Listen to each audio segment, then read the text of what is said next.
Survey import in ATLAS.ti 22 for Mac.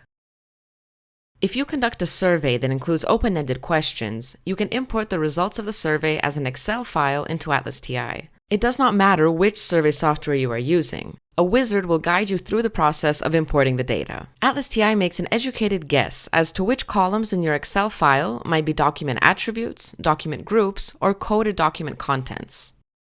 Quantitative data like gender, family status, etc. can be imported as document groups. These typically are single-answer questions. If respondents can select multiple answers, ATLAS.ti creates a document group from each value. The default answer separator is a comma. You can change this to a semicolon. The answers to open-ended questions will become the document content. Each question is automatically coded with the header. If you insert 2 colons between the question number and the question in the Excel file, the question will automatically be added as a code comment. The question number will be used as a code label.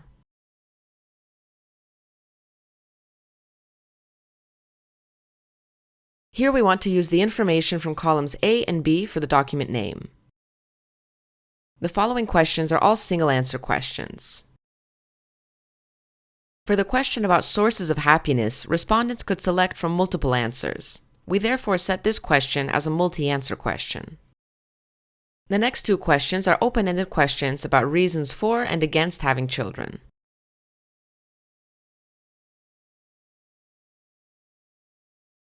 Click Import when you have set all column types.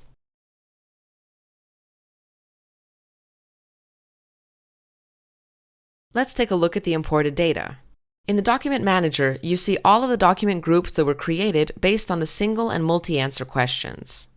When asked about the sources of happiness, Sandra chose only one of the answer options, while Peter chose 2, family and friends.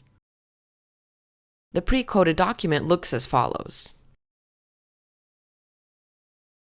When you double-click on a code, you can inspect the code comment. Remember, it can automatically be created if you insert 2 colons between the question number and the question. Here you see the automatically created codes in the Code Manager. They are contained in a folder called Survey Questions. Also here, you see the inserted comments based on the full question. In the following, we would like to show you an import based on a survey generated in SurveyMonkey.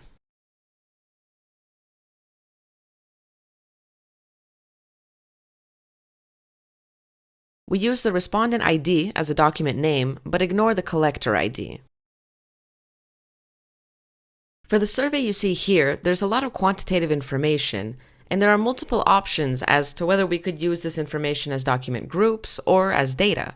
In the end, it depends on what aspects you may want to relate with one another. What you often find in SurveyMonkey surveys is that 2 rows are used as a header. If this is the case, you need to adjust the header rows from 1 to 2. The Excel that you exported from SurveyMonkey might look like this one. ATLAS.ti can handle matrix questions, as well as ranking questions. Let's take a look at what the imported file looks like. This is the body of the text. Some of the single-answer questions were added as document content, so they can later be related to the document groups. This is how the answers to the ranking questions were imported. These are the codes that were generated to code the data. The answers to the matrix questions are coded by a category with subcodes. A possible next step could be to look for concepts in the pre-coded data and to add more fine-grained coding. We've included the link to the video on concept search below.